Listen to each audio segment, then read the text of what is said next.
কুষ্টিয়া মিরপুর থেকে আমার যে সম্মানিত কাস্টমার আসছে, তারা কি জন্য আসছে আর তারা কি মেশিন নিবে, আগে মেশিন নিচ্ছে কিনা তারা আজকে বলবে। আপনারা যদি এগুলো শুনতে চান অবশ্যই ভিডিওটি না টেনে সম্পূর্ণ দেখবেন।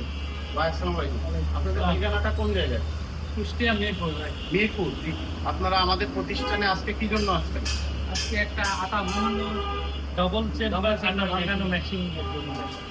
আমাদের প্রতিষ্ঠানের আগে কি কখনো মেশিন আপনারা মানে চালাইছেন নাকি? কি মেশিন? Pulveriser machine. আপনাদের দুইজনের কি মিল দুইটা? জি জি। এটা কোন মিরপুর কোন জায়গায়, কোন এলাকায়? মিরপুর একটা আটিগ্রামে একটা ফুলবাড়ি। মেশিনগুলো কেমন চলছে পালভারাইজার? খুব ভালো চলছে, ভালো চলছে। আমরা প্রোডাকশন অনেক বেশি পাচ্ছি।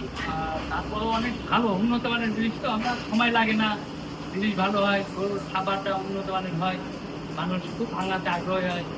আপনারা আগে এইগুলা কোন মেশিন দিয়ে করতেন? চাকি দিয়ে করলে মান খারাপ হয়, গরম হয়, হিট হয়। ওগুলা মানে একবার টানা মোটা হয়, একবার চিকন হয়, ভালো হয়, সময় লাগে। আর এখন আমাদের এই পালভারাইজার মেশিন দিয়ে এখন সুন্দর হয়, সুন্দর হয়, মাল গরম হয়, নরম হয় না, বিদ্যুৎ বিল তো কম মনে হয়। ডেলিভারি মেশিন, ডেলিভারি কাস্টমার আইসা বসে থাকে না, না, বসে থাকে না। সাথে সাথে ভাঙায় দেন।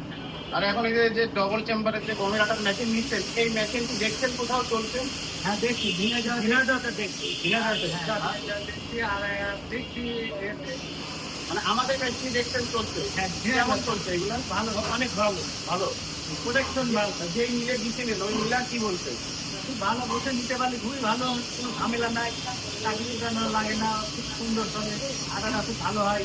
আর পাথরও তো কিচকিচ করে, এগুলো কিচকিচ করে না, তার জন্য খুব ভালো। সুপ্রিয় দর্শক শ্রোতা, আপনারা শুনলেন যে যদি আপনারা আমাদের কাছ থেকে ডাবল চেম্বারের আটা তৈরি করা মেশিন নেন, অবশ্যই আটার কোয়ালিটি ভালো পাবেন, কোনো বালি পাবেন না। আর এই মেশিনের ডিমান্ড খুবই কম। যদি আপনারা আমাদের প্রতিষ্ঠানের এই যে দেখেন যে কত ধরনের মেশিনগুলো আছে, হ্যাঁ, যদি এই ধরনের কৃষি মেশিন কিনতে চান অবশ্যই চলে আসবেন যশোর সদর বাবু ইঞ্জিনিয়ারিং ওয়ার্কশপে। ধন্যবাদ ভিডিওটি সম্পূর্ণ দেখার জন্য। এখনো আপনারা যারা আমার এই চ্যানেলটা সাবস্ক্রাইব করেননি অবশ্যই চ্যানেলটা সাবস্ক্রাইব করবেন।